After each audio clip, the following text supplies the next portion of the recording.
Breaking news that should terrify every parent with a special needs child in America. The Trump administration just wiped out nearly the entire Office of Special Education and Rehabilitative Services in unprecedented layoffs that began this Friday. We're talking about the federal office responsible for overseeing billions in funding under the Individuals with Disabilities Education Act, the primary federal law protecting students with disabilities. According to union leaders, almost everyone below leadership level was fired. This isn't just another government restructuring story. This is about the systematic dismantling of protections for America's most vulnerable students. And as we'll discover, this shocking move was always part of a much larger plan that's been years in the making. Rachel Gittleman, president of the American Federation of Government Employees, Local 252, dropped a bombshell revelation that should make every American parent concerned. The Department of Education fired nearly everyone in the Office of Special Education and Rehabilitative Services during Friday's massive layoffs. But here's what's truly alarming. An Education Department staffer told USA Today that the agency laid off just about every employee who works to administer funding for IDEA, the Individuals with Disabilities Education Act. This is the primary federal law supporting students with disabilities across America. The staffer was uncertain how these critical programs will even continue to exist moving forward. We're not talking about minor budget adjustments here. This is the complete gutting of federal oversight for special education services. To understand why these layoffs are so devastating, you need to understand what IDEA actually does. The Individuals with Disabilities Education Act ensures that children with disabilities receive free, appropriate public education tailored to their individual needs. This federal law covers approximately 7.5 million students across America, guaranteeing them specialized instruction, related services, and individualized education programs, known as IEPs. Federal funding flows through the Department of Education to states, which then distribute resources to local school districts. But here's the critical part. This system relies on federal oversight to ensure compliance and protect students' rights. Glenna Wright Gallo, who served as assistant secretary in the office from 2023 to 2025, explained that the system is designed with checks and balances at school, district, state, and federal levels. Now we're losing that crucial federal oversight completely. These special education layoffs aren't happening in isolation. They're part of a systematic campaign to dismantle the Department of Education that began the moment President Trump returned to office. Since January, the administration has already reduced the federal workforce by approximately 200,000 employees through a combination of firings, buyouts, administrative leave, and resignations. The Partnership for Public Service estimated these staggering numbers by September. Now, during the current government shutdown, Trump and Budget Director Russell Vought have escalated their assault with what they call substantial layoffs, affecting over 4,600 federal employees across multiple agencies. The Treasury Department alone received notices for approximately 1,446 employees. But the Education Department cuts target the most vulnerable populations, students with disabilities and those needing college access programs like TRIO. Here's where the story gets even more troubling. Education Secretary Linda McMahon has repeatedly stated that safeguarding students with disabilities is a top priority. In March testimony to CNN, she even said, "I would like to see even more funding go to the states for that." Yet her department just eliminated virtually everyone responsible for administering that funding.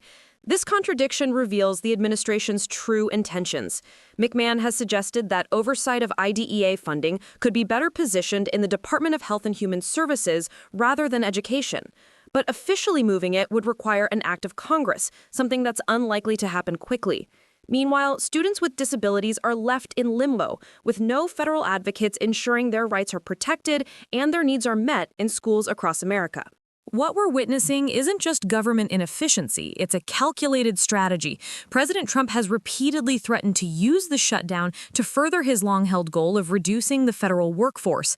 Office of Management and Budget Director Russell Vought announced these layoffs with a simple tweet, "The rifts have begun," referring to reductions in force. But here's the critical detail. By law, the federal government must give workers at least 30 days' notice before laying them off.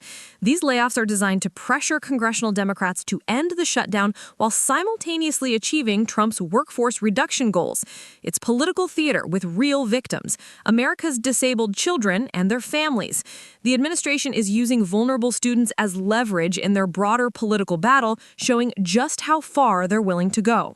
Let's talk about what this actually means for the 7.5 million students with disabilities currently protected under IDEA.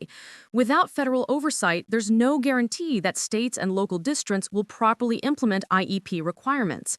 Students with autism, learning disabilities, physical impairments, and intellectual disabilities depend on these federal protections to receive appropriate education services. Wright Gallo warned that we're losing the checks and balances system that ensures compliance. Parents and advocates are now being advised to pay closer attention to support systems at local and state levels. But many families lack the resources or knowledge to effectively advocate without federal backup. The most concerning part? Students in underfunded districts or states with weak special education commitments will suffer the most. These layoffs create a two-tiered system where wealthy districts maintain services while poor districts abandon vulnerable students. The language has already challenged these layoffs in federal court, arguing they're illegal during a government shutdown. American Federation of Government Employees President Everett Kelly called it disgraceful that the Trump administration has used the government shutdown as an excuse to illegally fire thousands of workers who provide critical services. But here's the broader constitutional issue. IDEA is federal law that requires compliance regardless of staffing levels at the Department of Education. Schools must still follow IEP requirements, but they're doing so without federal monitoring or support. This creates an enforcement vacuum that could lead to widespread violations of disabled students' rights. The administration is essentially betting that schools will continue following federal mandates without federal oversight, a risky gamble with children's futures at stake. This assault on special education fits perfectly with the broader conservative agenda outlined in Project 2025. The plan proposes major changes to federal special education funding and oversight, raising serious questions about equity and access. Since taking office, Trump has made dismantling the Department of Education a central goal, viewing it as a Democrat-controlled agency implementing political agendas rather than serving students. Linda McMahon has been remarkably open about her desire to shut down the agency she runs, joking about the irony while systematically laying off staff. The administration views federal education oversight as government overreach, preferring to return control to states and local districts. However, this philosophy ignores the reality that federal oversight exists precisely because local control often failed to protect vulnerable populations, including students with disabilities. Behind these layoffs lies a cold economic calculation that reveals the administration's true priorities. The federal government provides approximately $14 billion annually under IDEA, a significant investment in special education services.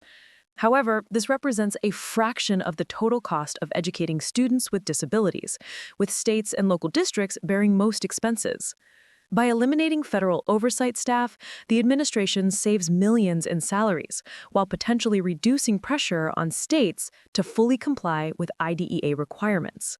This creates a perverse incentive structure where reduced federal monitoring could lead to reduced state spending on special education. The administration is essentially betting that the short-term savings from layoffs outweigh the long-term costs of inadequate special education services. It's a calculation that prioritizes government efficiency over student outcomes. Not surprisingly, Democratic senators from states with large federal employee populations are pushing back hard against these layoffs. Virginia Senators Tim Kaine and Mark Warner, representing the state with the second highest concentration of federal employees, are channeling widespread anger from their constituents. Federal workers in their state are particularly furious about the ongoing assault on the bureaucracy, with many saying they expected retaliation regardless of the shutdown outcome. But here's what's more concerning. We're not seeing similar organized resistance from state education departments or local school districts. Many are likely scrambling to understand what these layoffs mean for their federal funding and compliance requirements. The lack of coordinated response from education stakeholders suggests that many don't yet fully grasp the magnitude of what's happening to special education oversight. Let's be absolutely clear about who gets hurt most by these layoffs. Children who can't advocate for themselves. Students with autism who need specialized behavioral interventions. Children with learning disabilities requiring individualized instruction. And those with physical impairments needing assistive technology support. These students depend on federal oversight to ensure their IEPs are properly implemented and their rights protected. The TRIO program cuts are equally devastating, eliminating college access support for low-income and first-generation college students, many of whom also have disabilities. These aren't abstract policy changes. They're attacks on the most vulnerable members of our society. The administration is systematically removing federal protections for students who have historically faced discrimination and exclusion from educational opportunities. It's a return to an era when disabled students were warehoused in separate facilities or simply denied education entirely. This layoff set a dangerous precedent for how future administrations might handle federal civil rights enforcement. If the Trump administration can eliminate special education oversight during a shutdown without immediate legal consequences, what prevents future presidents from gutting other civil rights offices? The Supreme Court's recent decision, clearing the path for dismantling the Education Department, only emboldens these efforts. The ARC, a national organization advocating for people with intellectual and developmental disabilities, warned that closing the Department of Education would have devastating impacts on their members and families. We're witnessing the systematic deconstruction of federal civil rights protections that took decades to build. These layoffs aren't just about current students. They're about establishing a new normal where federal oversight of civil rights is considered optional rather than essential. So where does this leave us? Parents of students with disabilities must become more vigilant than ever about their children's educational rights. Document everything, know your state's special education laws, and connect with local advocacy organizations. Schools and districts need to understand that IDEA requirements remain in effect regardless of federal staffing levels. State education departments must step up monitoring and support functions that federal officials previously provided. But most importantly, voters need to understand that elections have consequences for vulnerable populations. The systematic dismantling of special education oversight didn't happen overnight. It was telegraphed in campaign promises and policy documents. When politicians talk about eliminating federal agencies, they're talking about removing protections for real children with real needs. This isn't just another political story. It's about the fundamental question of whether America will protect its most vulnerable citizens. The mass layoffs at the Office of Special Education and Rehabilitative Services represent more than budget cuts or government efficiency. They represent a choice about what kind of society we want to be. Do we believe that children with disabilities deserve federal protections and oversight? Do we think that students with autism, learning disabilities, and physical impairments should have advocates at the highest levels of government? The Trump administration has made its choice clear. Now it's time for parents, educators, and advocates to make theirs. The future of special education in America hangs in the balance, and our most vulnerable students are counting on us to fight for their rights.